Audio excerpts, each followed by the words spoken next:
జ్యోతిష్య శాస్త్రం ప్రకారం నవగ్రహాలు ఒక్కో రాశిలో ఉన్నప్పుడు ఒక్కో రకమైన శక్తిని కలిగి ఉంటాయి. గ్రహం తన సొంత రాశిలో ఉన్నప్పుడు ఆ ఇల్లు తన సొంత ఇల్లులా భావించి చాలా సౌకర్యవంతంగా బలంగా ఉంటుంది. దీనిని స్వక్షేత్రం అంటారు. ఉదాహరణకు సూర్యుడు సింహరాశిలో, చంద్రుడు కర్కాటక రాశిలో ఉన్నప్పుడు వారు పూర్తి అధికారంతో ఉంటారు.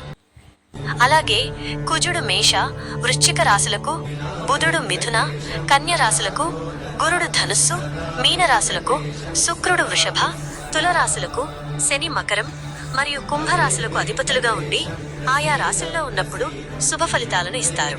కేవలం సొంత ఇళ్లే కాకుండా గ్రహాలకు ఉచ్చ మరియు నీచ అనే 2 ప్రత్యేక స్థితులు ఉంటాయి. గ్రహం ఉచ్చ స్థితిలో ఉందంటే అది ఒక గౌరవప్రదమైన పదవిలో లేదా సింహాసనంపై కూర్చున్నంత శక్తివంతంగా ఉందని అర్థం. సూర్యుడు మేషరాశిలో, చంద్రుడు వృషభ రాశిలో, కుజుడు మకర రాశిలో అత్యంత బలంగా ఉంటారు.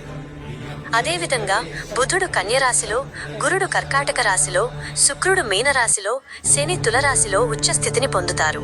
ఇలాంటి స్థితిలో ఉన్న గ్రహాలు జాతకుడికి అద్భుతమైన యోగాలను, విజయాన్ని ప్రసాదిస్తాయి. దీనికి పూర్తి విరుద్ధమైన స్థితిని నీచ స్థితి అంటారు. ఇక్కడ గ్రహం తన ప్రభావాన్ని కోల్పోయి బలహీనపడుతుంది. సూర్యుడు తులరాశిలో, చంద్రుడు వృశ్చిక రాశిలో, కుజుడు కర్కాటక రాశిలో నీచ స్థితిని పొందుతారు.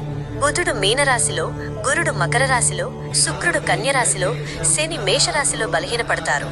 జాతకంలో గ్రహం నీచ స్థితిలో ఉన్నప్పుడు ఆ గ్రహానికి సంబంధించిన విషయాల్లో కొంత సంఘర్ష లేదా ఇబ్బందులు ఎదురయ్యే అవకాశం ఉంటుంది.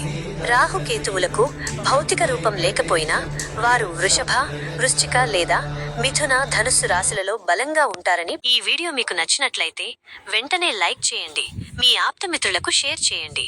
మరిన్ని ఆధ్యాత్మిక విశేషాల కోసం ఇప్పుడే మన ఛానల్ని సబ్స్క్రైబ్ చేసుకోండి. నేను మీ భాగ్యలక్ష్మిని. మళ్ళీ రేపటి రాశి ఫలాలతో కలుద్దాం. ధన్యవాదాలు.